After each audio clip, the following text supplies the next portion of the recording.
Hello, শুভ দুপুর সবাইকে। সবাই কি করছো? তোমাদের রান্না বান্না কমপ্লিট? আমার তো রান্না মোটামুটি কমপ্লিট, ভাত বসিয়েছি। তো আজকে তো সানডে, সানডে স্পেশাল তোমাদের লাঞ্চে মেনু কি অবশ্য কমেন্ট করবে। আর আমার আজকে স্পেশাল কি জানো? আজকে এমন একটা জিনিস আমি রান্না করেছি যা এর আগে মানে লাঞ্চে বা ডিনারে আমরা এই জিনিসটা সত্যি খাই না বলতে গেলে। লাঞ্চে বা ডিনারে এটা খাওয়া আমাদের হয়। চলো, এই দেখো, এখানে আছে 2 পিস বেগুন ভাজা, আমার আর ছোট ছেলের। বড় ছেলে খায় না। এখানে আছে মসুরির ডাল, পেঁয়াজ দিয়ে। যেদিন খাওয়া হয় সেদিন পেঁয়াজ দিয়েই সব হয়। বেশি কিছু করিনি। শিম, আলু, বিনস, কুমড়ো দিয়ে পেঁয়াজ দিয়ে ভেজেছি। আর এখানে উচ্ছে ভাতে আমার আর ছোট ছেলেই খাবো, মানে আমরা দুপুরে খাবো।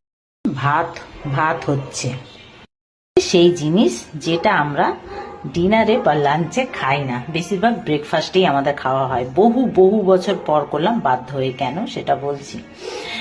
ও বাড়ি, ব্যাপারটা হচ্ছে ও বাড়িতে নেই। আর ছেলেরা তো, ও না থাকলে আমরা ননভেজ রান্না করিও না। কিন্তু এই ডিমগুলো রয়ে গেছিলো, তো ডিমগুলো আমাদের ব্রেকফাস্টেই খাওয়া হয়। সেদিন খাওয়া হয়েছে আর রয়ে গেছে। এবার কি করবো? এখন তো এই সপ্তাহ আর খাওয়া হবে না। সোম, মঙ্গলবার, তারপরে বুধ, বৃহস্পতিবারও হবে না, সরস্বতী পুজো।